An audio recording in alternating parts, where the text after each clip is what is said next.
After the first part of the processing, we will have a series of photos obtained by stacking the highest quality frames of all the videos.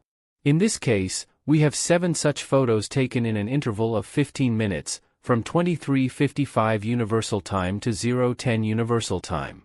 The photos are seemingly blurry, but they contain a lot of information that we will highlight through 3 processing procedures. In this part of the processing, we will highlight them by sharpening them in the Registax program. Here I will describe my processing method in the Registax program, and I will apply the setting parameters that I most often use for photos taken with my optics and camera system. For other systems and recording methods, these parameters must be adjusted. First, I will open the Registax program, and then the File Manager window with stacked photos. I will snap this window to the right so that I can later transfer and process the stacked images more quickly in the Registax window. As soon as I set the optimal parameters and process the first image, I will insert all the other images into the Registax window, so they will be processed almost instantly with the same settings as the first image. In order to do this, all videos would have to be as similar as possible, meaning recorded in the same way and containing approximately the same number of frames. Otherwise, I would have to adjust the sharpening settings for each video separately. We perform the sharpening of the integrated image in the Registax program using the wavelet method. Wavelets are imaginary layers of detail, from the first with the smallest details to the sixth with the largest. Before starting sharpening, we first adjust the general parameters. In my procedure, I leave the automatic and hold wavelet setting options turned off and use the linear sharpening scheme. I use the dyadic option when sharpening a larger object that covers most of the camera sensor, such as an image of lunar craters. I use Gaussian for the wavelet filter, and I leave the Use Linked Wavelets option turned off. I perform sharpening for each layer separately.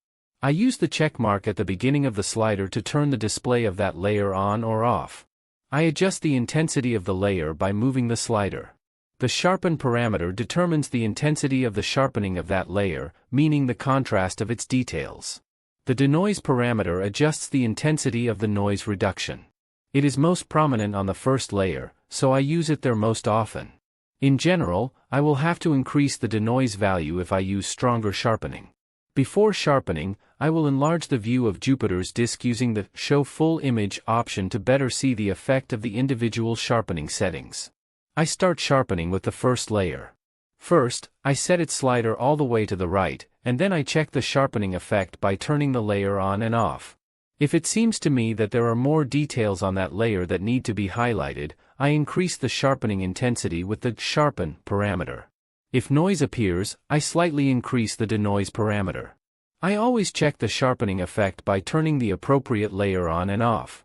The whole wisdom about sharpening in Registax comes down to choosing a good combination of its 3 parameters, the layer intensity, which we do by moving the slider, the sharpen parameter, and the denoise parameter. I generally sharpen the first layer the hardest, but carefully, to prevent the artifacts from appearing. I use subsequent layers only partially and with decreasing sharpen intensity.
Finally, I check the contribution of individual layers sharpening to the overall appearance of the image, making sure that each subsequent layer makes a smaller contribution.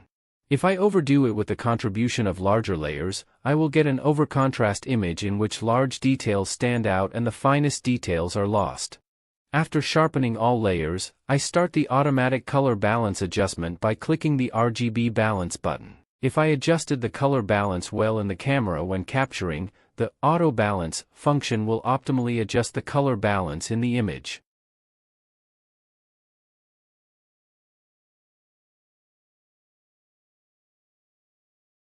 After that, I click on the Do All button so that all settings are applied to the entire image, and save the finished image by clicking the Save Image button.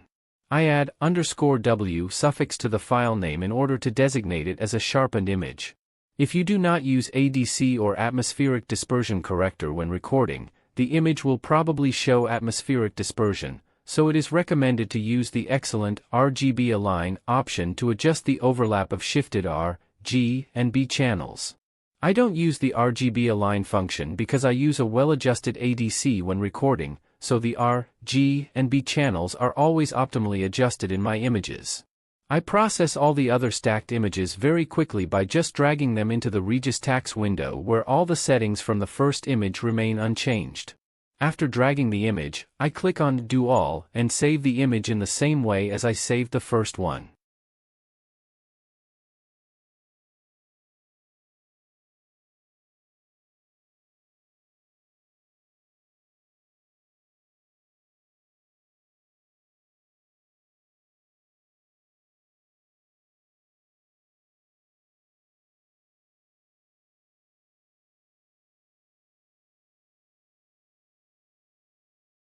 After sharpening all the images, I will have a sharpened version of each stacked image in the folder next to it, so I can easily check the sharpening effect on each of them.